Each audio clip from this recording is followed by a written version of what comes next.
عوام کا پیسہ، اوورسیز کا پیسہ استعمال کیا جاتا ہے۔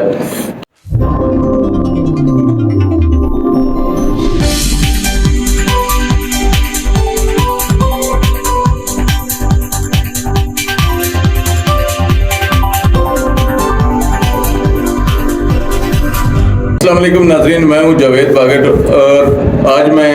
جس موضوع کو لے کے آپ کے سامنے حاضر ہوا ہوں، یہ کوئی نیا موضوع تو نہیں ہے۔ اس پہ متعدد لوگوں نے اس پہ ویلاگز بھی کی ہے، خبریں بھی دی، میں نے بھی کوشش کی کہ اس کو عوام کے سامنے بہت ساری چیزوں کو رکھوں اور بہت ساری چیزوں کو رکھا، اور مجھے یہ اعزاز حاصل ہے کہ میں جب سے مجھے اس بارے میں پتہ لگا ہے، میں نے اس پہ کام کرنا شروع کیا ہے، تو اس کی ایک ایک چیز کو میں نے آپ کے ساتھ شیئر بھی کیا اور آپ کو بتایا بھی، اور میں اس میں کامیاب اپنے آپ کو اس وجہ سے سمجھتا ہوں کہ اس پہ جو نیب نے تحقیقات کی وہ بھی میری خبر کے بالکل عین مطابق تھی۔ جو میں نے انکشافات کیے تھے نیب تحقیقات سے قبل، اسی طرح کی کوئی پوزیشن جو ہے وہ اس وقت بھی واضح آئی ہے۔ میری مراد ہے اسلام آباد cooperative housing society. Islamabad cooperative housing society کا لنک منیر اختر سے جڑتا ہے۔ منیر اختر ہی اس کے سوسائٹی کے کرتا دھرتا اور سیل پرچیز کرنے والے وہ جو لیڈر بنے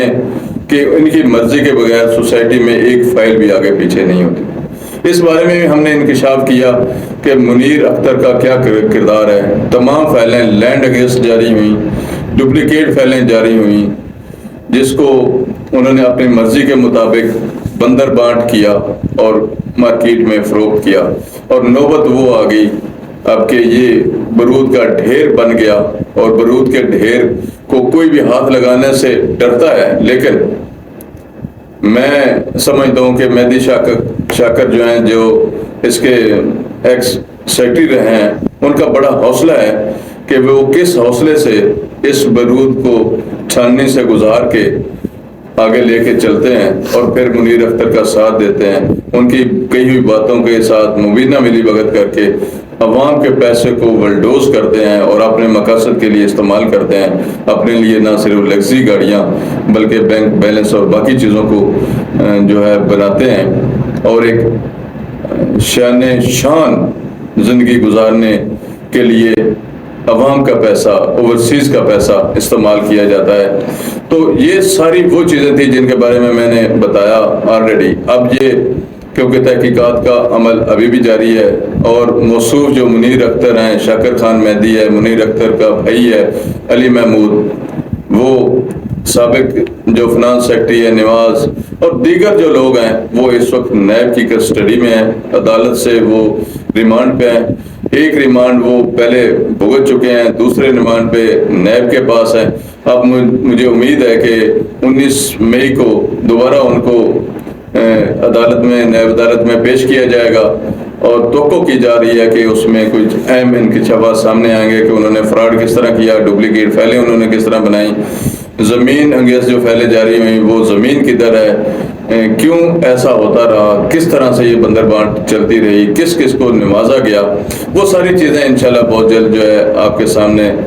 رکھی جائیں گی، اور بتایا جائے گا کہ کون اس کے بینیفیشری ہیں اور کس طرح سے منیر اختر نے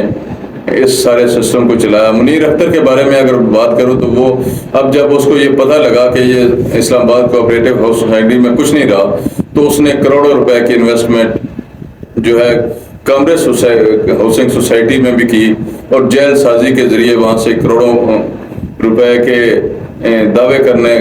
کرتے ہیں کہ وہ انہوں نے کروڑوں روپے کی وہاں سے فائلیں خریدی۔ وہ کس طرح فائلیں خریدی، کیا انہوں نے انویسٹمنٹ کی، انشاءاللہ تعالیٰ اس کو بھی منیر اختر کے جو مزید کارنامے ہیں ان کو جو کامریس سوسائٹی کے ساتھ ملتے ہیں ان کو بھی آپ کے سامنے رکھیں گے، اور 19 تاریخ کا ہمیں انتظار ہے کہ کس طرح سے جو ہے وہ انکشافات سامنے آئیں گے، منیر اختر نے کیا کیا کیا، علی محمود نے کیا کیا، کس طرح عوام کو انہوں نے دھوکہ دیا، ایک تھوڑی سی چھوٹی سی جگہ کو لے کے کتنے ہزار فائلیں جو ہے ڈپلیکیٹ بنائی، اور ان کو عوام کے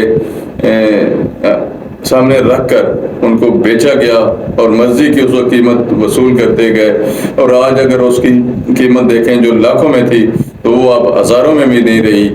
تو یہ وہ کارنامہ ہے جو منیر اختر اینڈ کمپنی نے مل کے سر انجام دیا۔ انشاءاللہ تعالیٰ یہ کمپنی اپنے انجام تک ضرور پہنچے گی، اور ہمارا جتنا حصہ ہے لوگوں کو آگاہ کرنے کے حوالے سے، لوگوں کو انفارمیشن دینے کے حوالے سے، لوگوں کو یہ بتانے کے حوالے سے کہ کس جگہ پہ کیا چل رہا ہے اور کیا اپڈیٹس ہیں، ہم بھی آپ کے سامنے رکھتے رہیں گے۔ اور آنے والے وقت میں مزید جو ہے اسلام آباد کوآپریٹو ہاؤسنگ سوسائٹی کے حوالے سے چیزیں آپ کے سامنے رکھیں گے۔ لیکن ایک بات میں جاتے ضرور کہہ جاؤں گا کہ منیر اختر کچھ نہیں کر سکتا تھا اگر اس کے ساتھ کوآپریٹو ڈپارٹمنٹ نہ ہوتا۔ یہ پچھلے الیکشن کس طرح متنازع ہوئے، کن لوگوں نے ووٹ ڈالے، وہ جو اپوزیشن ہے وہ چیخ چیخ کر کیا کہتی رہی، جو صدر الیکٹ ہوئے، جو صدر بلا مقابلہ بنے ابراہیم بلوچ، اس کے ساتھ کیا ہوا، کس طرح سے اس کو سیٹ سے ہٹایا گیا،